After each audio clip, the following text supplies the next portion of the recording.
Bine ați venit, dragilor din Zodia Săgetător, oriunde v-ați afla în această lume. Sunt încântată ca de fiecare dată să fim din nou împreună la o nouă lectură pentru următoarea perioadă a lunii august, perioada cuprinsă între 17 până pe 23 august. Așa că, dragilor, toți cei care aveți nu doar soarele, ci și luna, Venus sau poate ascendentul în Zodia Săgetător, această lectură este de asemenea și pentru voi. Desigur, nu uitați, este totuși o lectură general colectivă, așa că vă rog să luați decât ceea ce va rezona cu voi. Dar înainte de a începe această lectură pentru voi, dragilor, vreau să vă mulțumesc din suflet tuturor celor care sunteți deja aici, care mă susțineți prin fiecare like, fiecare comentariu, fiecare gest de apreciere și, desigur, fiecare gând bun care vine din partea voastră, așa că mii și mii de mulțumiri tuturor. Iar cei care sunteți pentru prima dată aici pe canal, vă urez bun venit. Iar dacă la finalul acestei lecturi simțiți că ați rezonat sau pur și simplu v-a plăcut, nu uitați, dragilor, să vă abonați. Este gratuit și în felul acesta nu veți pierde niciuna dintre lecturile mele. Spuse toate acestea, haideți să vedem care este energia voastră generală, dragilor din Săgetător, pentru această nouă săptămână de august. Să vedem.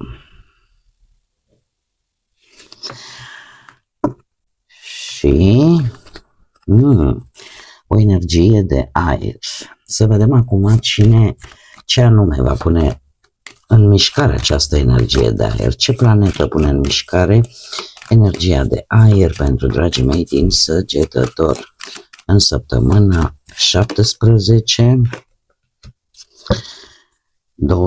17-23 august și îl avem pe Uranus. Haideți să vedem acum și cum se va manifesta la modul practic această energie pentru dragii mei din Săgetător, săptămâna 17-23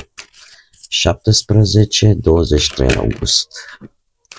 Ce să vezi? Masculin Săgetător. Foarte interesant această energie. Dragilor, în această săptămână se pare că veți fi mult mai rațional, mult mai comunicativ și inteligența mentală va avea un cuvânt important de spus. O energie mentală orientată spre gândire, spre comunicare, cu mai multă analiză, cu mai multă claritate. De ce? Pentru că îl avem pe Uranus care pune lucrurile în mișcare. Ce înseamnă asta? Schimbări neașteptate. Posibil să apară nevoia de libertate, nevoia de a ieși din niște tipare vechi, dorința de a fi mult mai autentici, mult mai originali și asta, vrând nevrând, vă pune un pic mintea la contribuție. Cum se va manifesta, cum va fi comportamentul vostru tipic pentru voi, o energie masculină a Săgetătorului, căreia îi place riscul. Eu aș spune că sunteți foarte curajoși, chiar dacă situațiile apar pe neașteptat în viața voastră în această săptămână, nu vă pierdeți dinamismul, vreți să creșteți, vreți să explorați, sunteți foarte deschiși către experiențe noi, către, așa cum am mai spus, posibil și asumarea unor anumite riscuri, dar o faceți într-un mod cât mai optimist. Acum, aș mai vrea să spun ceva vis-a-vis de planeta Uranus. Pentru voi în această săptămână, să știți că Uranus, ca și energie, vă împinge să fiți cât mai original și cât mai independenți. Deci cumva, să zicem așa, vă ajută un pic. Pe de altă parte, e posibil ca unii dintre voi să simtă nevoia să se libereze de anumite restricții, să probeze ceva nou. Alții vor vrea să se desprindă poate de familie, de acel loc în care au stat poate prea mult timp și simt nevoia să se independizeze, da? Într-un fel sau altul. Așa că, dragilor, este într-adevăr o energie care vă cam pică așa un pic ca mânușă. Ca o mânușă vă pică. Haideți să vedem acum ce ne spune și tarotul. Ce vine pentru dragii mei din Săgetător în săptămâna 17-23 august, atât pe plan profesional, financiar sau sentimental. Să vedem.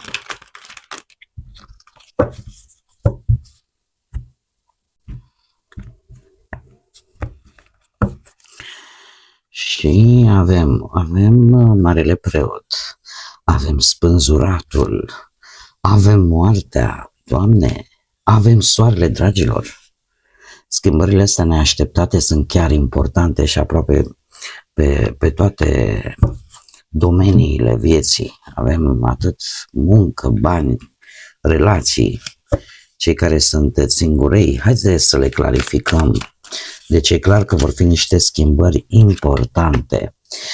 Clarificăm Spânzuratul, te rog, pentru dragii mei din Săgetător. Clarificăm Moartea.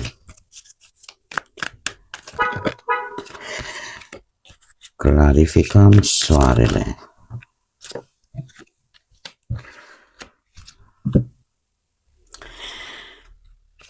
Clarificăm surpriza săptămânii.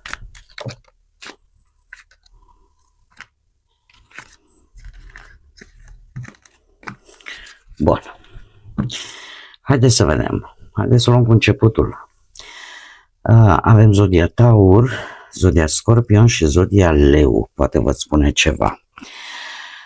Aceste zodii poate au legătură direct cu voi, pe ascendent sau lună, Venus. Aici voi decideți. Haideți să vedem. Avem un mare preot pe partea profesională provenit dintr-un 3 de cupe.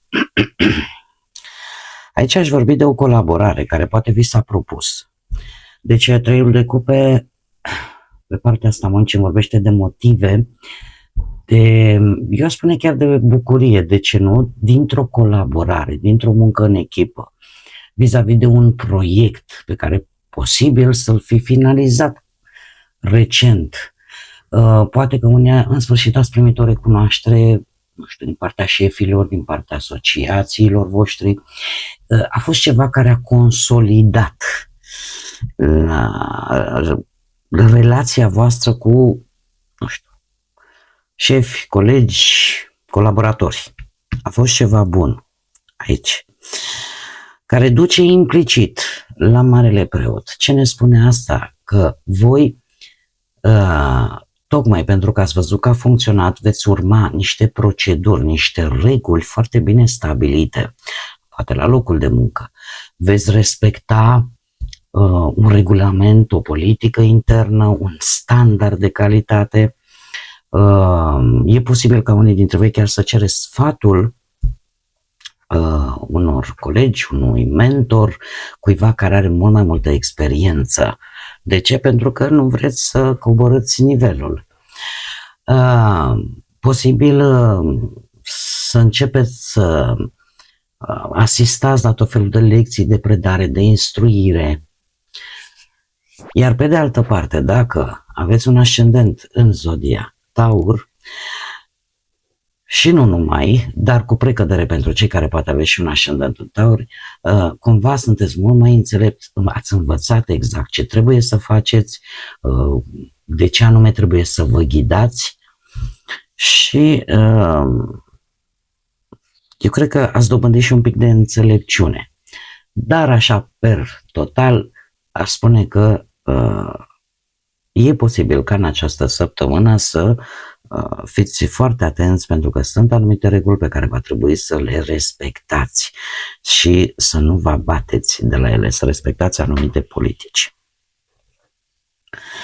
În același timp, putem vorbi și de, așa cum am mai spus, o colaborare, un sprijin venit de la un grup de oameni, o echipă, colegi. Poate avea loc și o întâlnire, o discuție în care sunt implicate poate mai multe persoane. Cert este că puteți avea ori o decizie oficială, ori stabiliți voi o formă mai bună de lucru. E ceva care e posibil să se oficializeze, un acord, o propunere făcută într-un grup sau cu sprijinul unor oameni cu mai multă experiență. Mergem mai departe, avem Spânzuratul. Pe partea banilor, aici apare un mic blocaj. De ce? Provine de la un 4 de cupe. Acest 4 de cupe îmi vorbește de faptul că parcă simți că bănișorii nu prea sunt suficienți sau cel puțin nu vă satisfac anumite venituri pe care le primiți până în prezent. E ca și cum, știi, eu muncesc, dar parcă nu primesc, sunt nemulțumită, nu primesc banii pentru munca pe care eu o prestez. Asta s-a văzut de ceva vreme, lucru care duce la la spânzuratul, la acest blocaj, o perioadă în care, e adevărat, veniturile încă stagnează, dar asta nu înseamnă că voi nu o să regândiți sau să reduceți poate anumite cheltuieli până când situația se va stabiliza. Este o săptămână foarte bună în care voi să analizați și să vedeți exact cam cum folosiți banii, să vă verificați facturile, să vă reorganizați un pic bugetul și e posibil ca unii dintre voi chiar să renunțe la o anumită investiție sau la o anumită cheltuială. Asta pentru a evita pierderi mai mari. Mergem mai departe la partea de relație.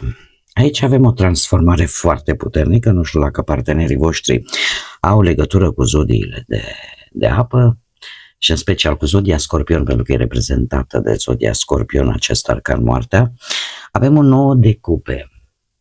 Și aici este într-adevăr foarte interesant, pentru că pe relație acest 9 de cupe vorbește totuși de o relație armonioasă, o relație în care există satisfacție, există bucurie, poate chiar au existat și momente romantice și gesturi care să arate că vă apreciați reciproc, că poate ați avut un moment chiar de celebrare, da? Nu știu, ați celebrat ceva, dacă nu, pur și simplu a fost un moment în care iubirea a fost punctul principal, conexiunea dintre voi a fost punctul principal, ați avut un moment de satisfacție, de împlinire în incinta cuplului vostru. Acest lucru duce la acest arcan moartea, care ne vorbește de această schimbare importantă în modul în care voi vă raportați unul la celălalt.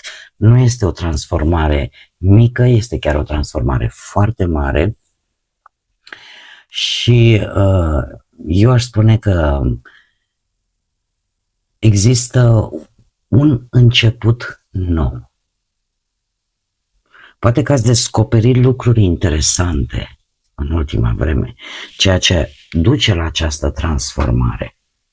Nu este o transformare negativă, este o transformare pozitivă. Pentru că 9 de cupe, de fapt, conștientizează ideea că de multe ori poți să te simți bogat nu doar atunci când ai bani, ci atunci când ai într-adevăr alături de tine pe cineva care are aceleași valori, aceleași principii, aceleași trăiri, același respect. Și atunci când conștientizezi acest lucru, că de fapt bogăția adevărată până la urmă nu stă doar în partea asta materială, ci și în partea emoțională, când știi că un om este lângă tine atunci când ai cea mai mare nevoie, că atunci când ai o bază și știi că te poți sprijini pe el. Și eu cred că aici apare această transformare atât de majoră.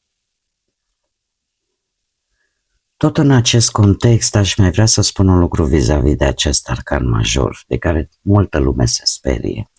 În această situație, dragilor, moartea spune că se schimbă ceva profund în relația voastră. Nu știu, poate un mod vechi de a funcționa, anumite așteptări, anumite obiceiuri, se schimbă într-un mod foarte major, foarte profund. Și probabil că asta se va vedea. Mergem mai departe. Cei care sunteți singuri, avem soarele, avem motiv de optimism și de pozitivitate. Cei singurei, dragilor, avem aici și un 10 de monede, o regină de spade, un 6 de monede. Este foarte interesant, într-adevăr, nu avem cupe, dar nu știu dacă de curând, poate ori ați avut, ați simțit sprijinul familiei. vis-a-vis de o anumită stare pe care voi ați avut-o sau pur și simplu 10-ul ăsta de monede mi-arată că e posibil ori voi să vă doriți o relație stabilă, serioasă, fără aventuri, da? Și brusc așa, de ceva vreme a apărut această dorință, domnule, chiar vreau să-mi construiesc o familie, chiar vreau să-mi caut un partener, o parteneră matură, stabilă, cu gânduri legate de viitor și de siguranță. În același timp, căutarea voastră are un punct cheie. Nu trebuie să fie cineva care deja nu are nimic. Da? Trebuie să aibă musai, ceva stabil. Avem aici o regină de spade, poate să simbolizeze o persoană din zodii de aer, Gemeni, Balanță sau Vărsător. Cert este că această regină de spade, cel puțin din punctul ăsta de vedere sentimental, este cineva care, într-adevăr, arată claritate, arată discernământ atunci când își alege partenerii. Puteți fi chiar voi, dacă aveți lună, Venus sau chiar ascendentul în zodii de aer, Gemeni, Balanță, Vărsător, dar ce pot eu să vă spun și este foarte important este că este cineva destul de atent la anumite semnale, că sunteți voi, că este o altă persoană și aparent nu arată ceea ce simte. Poate că nu o face neapărat pentru că nu simte, ci pur și simplu ca o măsură de protecție. Posibil ori voi, ori cealaltă persoană să fie avut niște experiențe din punctul ăsta de vedere sentimental nu tocmai plăcute și atunci pentru a nu mai fi rănită, a ridicat așa un zid și nu mai arată chiar tuturor, de fapt, din prima, ceea ce simte, ce trăire are. Avem de asemenea și 6 de monede, un 6 de monede care îmi spune că e posibil să primiți ori vreun sprijin, ori atenție din partea ori acestei persoane, ori, nu știu, cineva va face un gest de afecțiune. Posibil să aveți și, să fi avut recent, poate chiar, mici întâlniri plăcute. Toate astea duc la acest arcan major, Soarele, care îmi vorbește de faptul că vă simțiți în sfârșit bine, că sunteți deschiși către relații noi, că chiar poate această persoană e o persoană optimistă, o persoană sinceră. Și în cazul acesta, eu aș spune că lucrurile merg în direcția care vă interesează pe voi. Pe de altă parte, dacă voi, de exemplu, vă regăsiți cu această regină de spade, eu aș spune că ați devenit mult mai selectivi, nu mai acceptați orice, așa, doar de dragul de a nu rămâne singurică. Și în cazul acesta, acest 6 de monede îmi vorbește de reciprocitate. Adică, eu ofer, dar vreau la rândul meu să și primesc înapoi. Așa că poate și această atitudine duce la această energie a soarelui. Există posibilitatea foarte bună în această săptămână să întâlniți pe cineva cu intenții serioase, dar, desigur, cu o condiție importantă. Dacă nu există echilibru, dacă nu există reciprocitate, cumva lucrurile nu au cum să funcționeze. De ce? Pentru că, de fapt, regina de spade este cheia acestei lecturi pe domeniul acesta. De ce? Pentru că nu mai este cineva care se aruncă într-o relație doar așa, că apare în viața sa. Da? Este cineva care știe ce vrea, filtrează foarte bine oamenii și chiar are șansa pentru voi, dragilor, să apară cineva așa sau ceva luminos și foarte promițător. Haideți să vedem acum și surpriza săptămânii. Surpriza săptămânii o aduce un 4 de monede. Foarte interesant aici. Un 4 de monede, o stabilitate ar putea să fie, provine de la îndrăgostiții și regina de cupe, zodii de apă, Rac pe Scorpion, și aici avem zodia Gemeni, încă o dată zodii de aer. În această situație, aici văd o decizie, dar o decizie mai degrabă aș spune ori de comun acord cu o altă energie, ori pur și simplu o conexiune, un parteneriat, o alegere. Dacă vorbim strict așa de partea asta amoroasă, să spunem, eu aș spune că e vorba de o alegere importantă. O alegere importantă, o legătură sau o situație în care clar sunt implicate și sentimente, iar regina asta de cupe ne vorbește chiar de sentimente destul de profunde. Acum, în cazul acesta, 4 de monede îmi vorbește de protecție, de teama de a nu pierde, tendința asta de a ține strâns ceva. Așa că surpriza poate fi ca cineva care își arată mult mai clar atașamentul, puteți fi voi, poate să fie altcineva, sau cineva care până acum a fost un pic mai rezervat și dintr-o dată decide să păstreze aproape o anumită relație. Acum, trebuie să vă spun, 4 de monede are și partea lui mai puțin confortabilă, pentru că poate indica o anumită posesivitate, da? Sau teama asta de pierdere. Așa că aici putem adapta, pentru că surpriza poate veni pe orice domeniu al vieții. Și eu aș spune că posibil ca cineva să nu fie total pregătită să renunțe la ceva anume. Există un atașament atât emoțional cât și material pentru ceva anume și care se va vedea în această săptămână. Haideți să vedem și mesajul final pentru voi, dragilor. Și avem o lună nouă în Taur.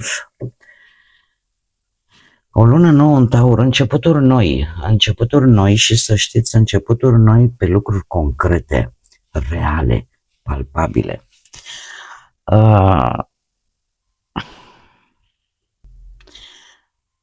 Propoziția care mi-apare mie aici, care spune că prosperitatea cumva se află înaintea ta, se apropie. Eu spune că e un mesaj de creștere, dat fiind că avem și luna asta nouă în Taur. Un mesaj poate de creștere, un mesaj de posibil stabilizare chiar și materială, dar să știți că această energie totuși a Taurului îmi sugerează ceva care se construiește treptat, concret, așa cum am mai spus, sigur, dar nu este ceva brusc. Este ceva care se construiește așa pas cu pas și există un potențial de prosperitate, există un potențial de stabilitate. Acum, desigur, depinde și de voi, poate la ce nu vreți să renunțați. Aici, cum am mai spus, depinde de alegerile fiecăruia. Dar, în general, este un început care se construiește puțin câte puțin, încetul cu încetul. Bun, dragii mei, cam aceasta a fost lectura pentru voi. Eu vă mulțumesc tare mult că ați fost alături de mine, iar până data viitoare când ne vom reîntâlni la o nouă lectură, nu uitați, suflete frumoase, să gândiți înalt, să zburați înalt și, desigur, să lăsați ca pacea, credința, lumina și iubirea să vă însoțească la fiecare pas.